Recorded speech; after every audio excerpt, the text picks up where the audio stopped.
ഓം ശ്രീ ഗുരുഭ്യോ നമ. അമ്മയിൽ അഗാധ ഭക്തിയുള്ളവരാണ്. അമ്മ ആ മകനെ പ്രത്യേകം ശ്രദ്ധിച്ചിരുന്നു. അമ്മയെ ദർശിച്ച് പ്രസാദം വാങ്ങിപ്പോകുന്ന ആ മകൻ്റെ മനസ്സിൻ്റെ ആഴത്തിൽ ദുഃഖമുണ്ടെന്ന് സർവജ്ഞിയായ അമ്മയ്ക്കറിയാമായിരുന്നു. ആ ദുഃഖം എടുത്തു മാറ്റാനുള്ള കാലത്തിനായി അമ്മ കാത്തിരുന്നു. ഒരു ദിവസം അമ്മ കുറച്ച് അദ്ദേഹത്തോട് സംസാരിച്ചു. അന്ന് അദ്ദേഹം തൻ്റെ കഠിന ദുഃഖം അമ്മയോട് നേരിട്ട് പറഞ്ഞു. അദ്ദേഹത്തിൻ്റെ മകൻ ആത്മഹത്യ ചെയ്തിരിക്കുന്നു. എത്ര ശ്രമിച്ചിട്ടും ആ ഓർമ്മകൾ പോകുന്നില്ല. അമ്മയെ കണ്ടതിന് ശേഷം ആ മുറിവുകൾക്ക് അല്പം ഉണക്കം വന്നിട്ടുണ്ട്, അത്രമാത്രം.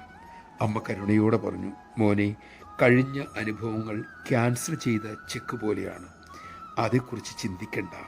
വരാനുള്ളതോ നമുക്കറിയേമില്ല.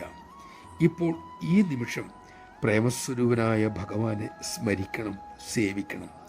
അമ്മയുടെ വാക്കുകൾ അദ്ദേഹത്തിൻ്റെ മുറിവുകളെ ഉണക്കി.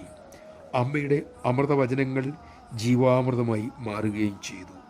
നമഃശിവായ. നമ്മിലെ ദുഃഖകാരണം നമ്മെ ബോധ്യപ്പെടുത്തി അതിനുള്ള പരിഹാരം നിർദ്ദേശിക്കുകയാണ് അമ്മ. അമ്മയുടെ ചികിത്സയ്ക്ക് നിന്നുകൊടുക്കുവാൻ, ആ പഥ്യം ശീലിക്കുവാൻ നമുക്ക് കഴിയണം. അതിനുള്ള വിവേകത്തിനും ജ്ഞാനത്തിനുമായി നമുക്ക് അമ്മയോട് തന്നെ പ്രാർത്ഥിക്കാം.